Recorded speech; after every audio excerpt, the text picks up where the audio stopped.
Hello, I'm Jo, and in today's British English lesson, we're going to explore 20 English phrases that I use pretty much every day, or almost every day. These are the kind of phrases that you won't have learned at school, or that you wouldn't necessarily pick up in a textbook. Rather, these expressions are part of living English, the kind of English that you hear amongst friends, colleagues, within families, or on the television. If you watch right to the end of today's video, I'll also share a bonus phrase that you will hear all the time if you speak to native English speakers in the UK. But it's actually a phrase that I don't really like very much. So watch to the end for that.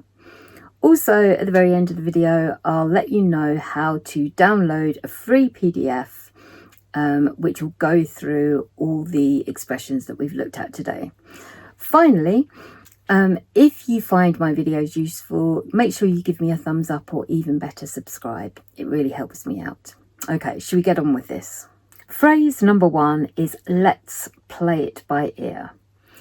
And this one is really useful for when you're making plans with somebody, but you don't want to fully commit. You're making loose or tentative plans. Maybe you're not sure how you'll feel later. Maybe you're rather busy at the moment, or maybe you're not sure if you can afford to do what you're planning, and you want to keep your options open. That's when you say, let's play it by ear. It means let's decide for definite later on and see how things go.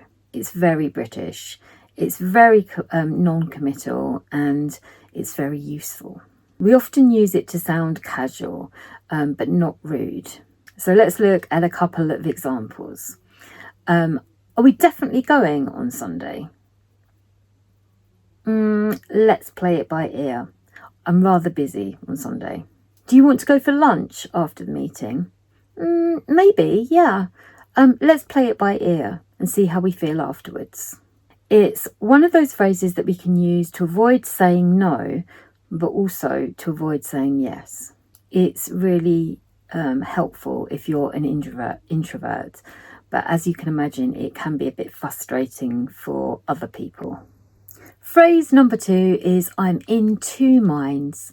And this phrase is useful for when you're feeling a bit indecisive. You can't decide. I'm in two minds means I'm torn between two decisions. I'm undecided. It's that kind of mental tug of war. Do I stay in or do I go out? Do I send a message or do I just leave it? I'm in two minds. Let's look at a couple of examples. Number 1. I'm in two minds about going to the party.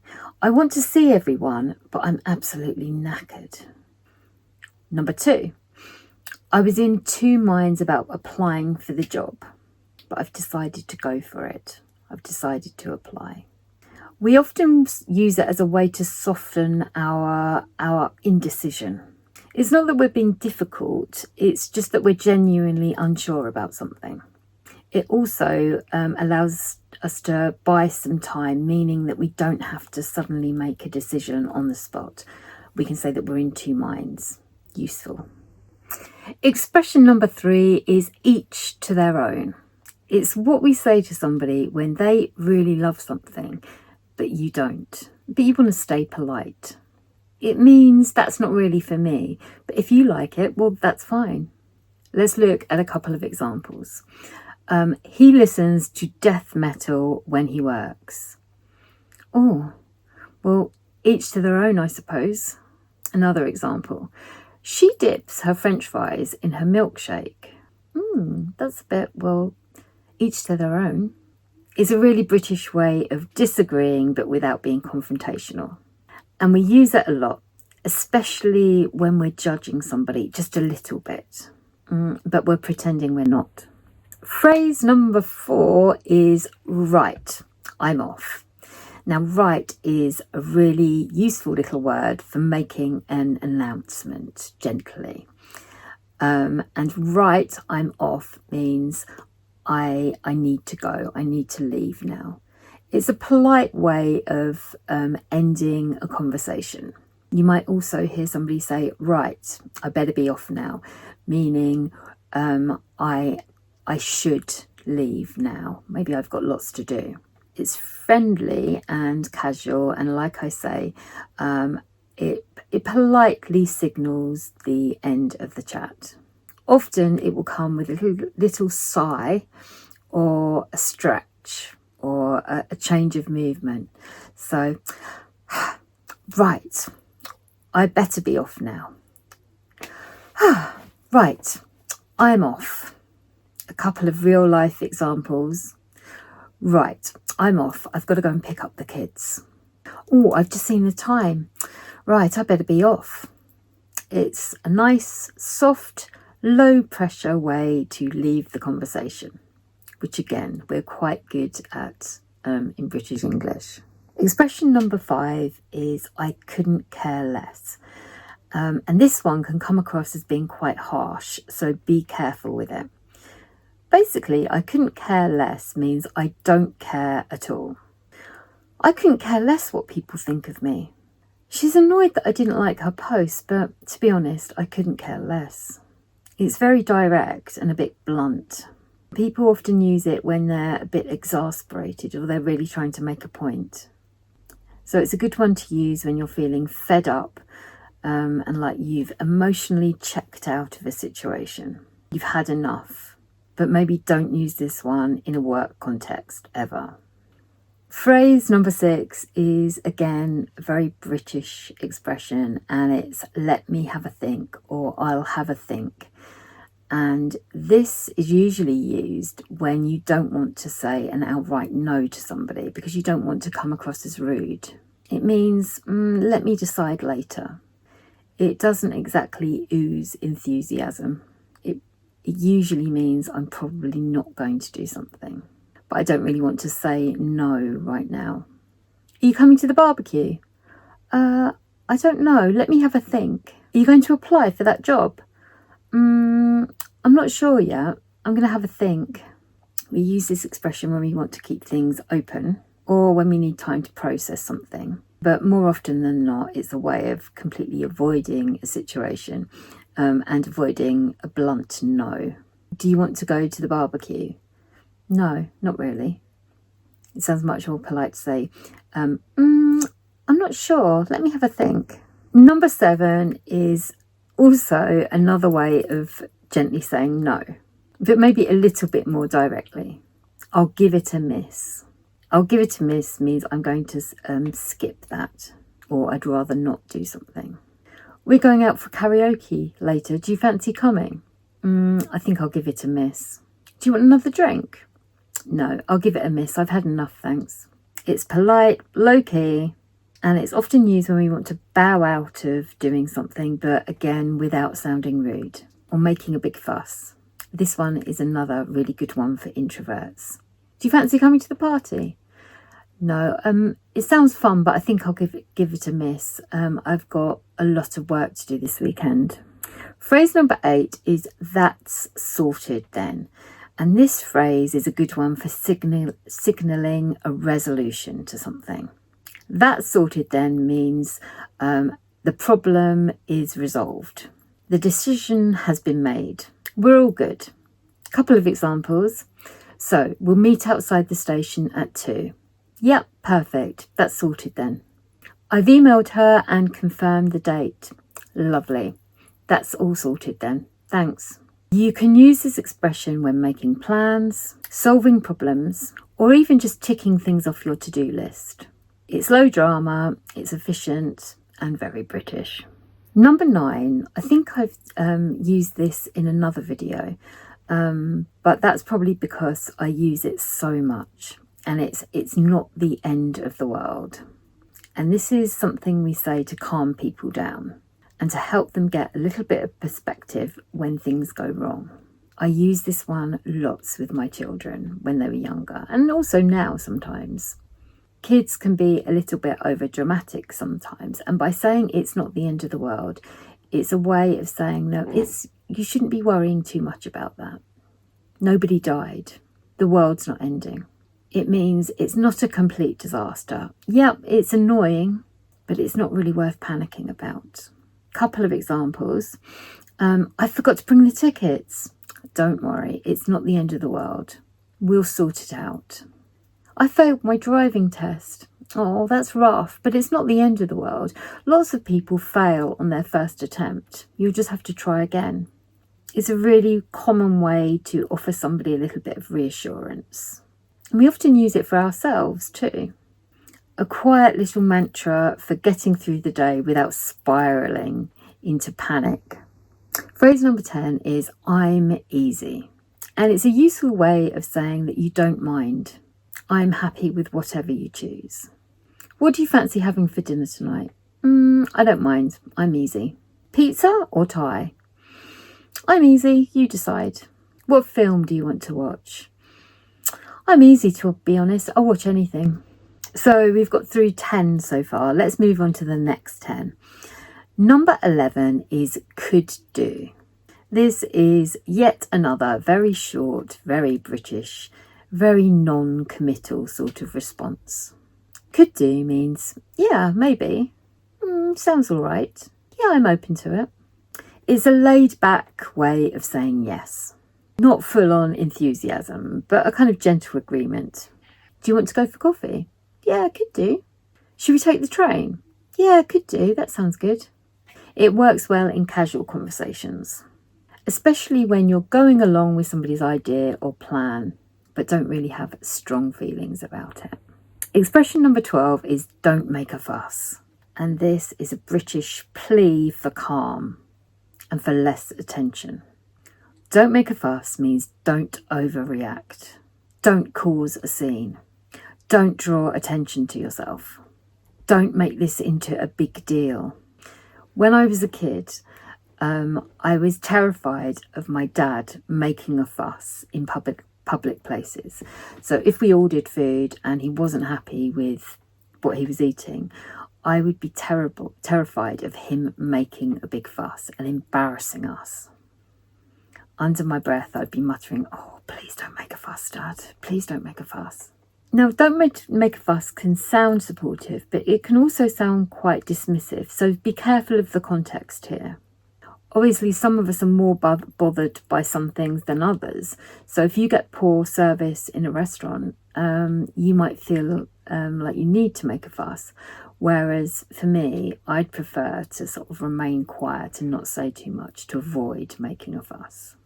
We tend to use it when we're slightly embarrassed or trying to keep things low-key. Do you get the idea? So, phrase number 13 is bit of a faff. And if something is a bit of a faff, it means that in theory it should be quite simple, but in reality it's a bit of a hassle. A faff is unnecessarily complicated. It's an annoying task. Something that's a bit of a faff is usually a bit time-consuming, and it often involves filling in endless forms. Let's look at an example.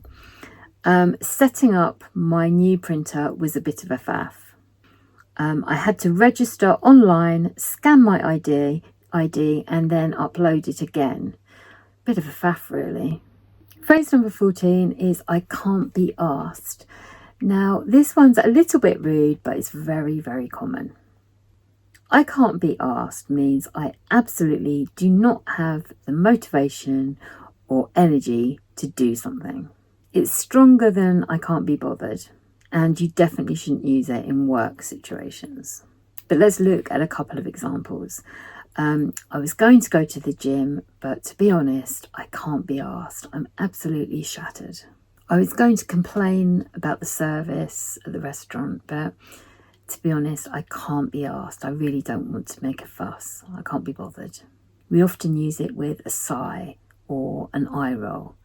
I can't be arsed. It's a very honest expression, but obviously don't use it with your boss. Next one is one that I do find slightly annoying. It's I'm not being funny, but. This is what we say when we're about to say something quite direct or slightly rude, but we preface it with I'm not being funny, but to soften it a little. I'm not being funny, but means don't take this the wrong way. Don't misunderstand. But here's what I think. Couple of examples. I'm not being funny, but that outfit, it's not exactly working, is it? It doesn't look great. I'm not being funny, but I really don't trust him. It's like a warning sign that something quite blunt is coming. We just use it to preempt the awkwardness. I'm not being funny, Joe, but this video is dragging on a bit, isn't it? Number 16, another very British expression. It's all a bit much. This means I'm completely overwhelmed. I'm emotionally drained. This situation is getting to me. I had to leave the party early. It's all a bit much. Honestly, between work and family and everything else, it's all a bit much at the moment. We can use this on when we're close to burnout, but we don't want to make a big dramatic announcement. It's a kind of quiet way of saying I'm struggling a bit. Number 17, I might as well. We use this when we're not super enthusiastic about doing something, but then there's no reason not to do it. I wasn't planning going out, but everybody else is, so I might as well. It means, why not? There's no harm in it. You're here now, you might as well stay for dinner. There's a hint of resignation in this one. It's like, yeah, fine. It's not an enthusiastic yes. Number 18 is I'm just nipping to the loo. I couldn't leave this one out. I'm always nipping to the loo. It's a way of saying that I'm quickly going to the toilet. Nip is one of those lovely little British English words that makes everything sound brief, quick and harmless. Can you keep an eye on my drink? I'm just nipping to the loo. I'm just nipping to the loo. I'll be back in a sec. When you nip somewhere, it's really getting across this idea that you're not going to be long. It's going to happen quite quickly. Number 19 is to stick something on. And this is another way of saying to put something on, to switch something on or to get it started. I'm going to stick the heating on. It's a bit chilly. Shall I stick the kettle on? It makes things sound quick, informal and easy. Number 20 is it's doing my head in. And this one is good for when something is really getting on your nerves. It's really annoying you. That noise is doing my head in. I've listened to the same story 5 times. It's completely doing my head in. It's expressive, slightly dramatic and very human. You can use it about anything really, about people, noise, emails, your own thoughts. Whenever I go shopping, I need to make a list. Otherwise, I forget what I'm going to buy. It does my head in. What does your head in? Tell me in the comments. Today's bonus phrase, which quite frankly does my head in a little bit, is it is what it is. You've probably heard this one before. On social media, on TV shows, or in that conversation where somebody's clearly given up and doesn't want to talk about something anymore. It is what it is means the situation isn't ideal, but we can't do anything about it. It can't be changed. It's a way of showing resignation, almost like a verbal shrug. It is what it is. The trains are cancelled again. Yeah, it is what it is. They've cut the funding, so the project has been scrapped. Yeah, it is what it is. Now, to be honest, I find this phrase rather annoying. For starters, it's massively overused. And one of the reasons that I don't like it is because it can sound a bit defeatist. And it can often be used as a way of shutting down a conversation before it's even started. With it is what it is, there's no real space for feelings or frustration or solutions. It's just a kind of acceptance and resignation. Sometimes people use it to avoid responsibility or to avoid engaging. I know it's unfair, but it is what it is. And like I said, it's hugely overused. That said, I suppose it can be useful sometimes, especially when something genuinely is out of your control. Personally, I prefer something with a little bit more warmth. Something like, it's not ideal, but we'll deal with it. Or I don't want to spend too much time dwelling on it. So there you have it, 20 British English expressions that you'll hear every day. Let me know in the comments which ones you like or dislike, and which ones you've tried using. And as I promised at the beginning of the video, if you head over to my website, I'll put the link here and I'll put it in the description below. You'll find a free downloadable PDF which will go through all these expressions with their definitions and examples of how to use them in real life. Thank you so much for watching.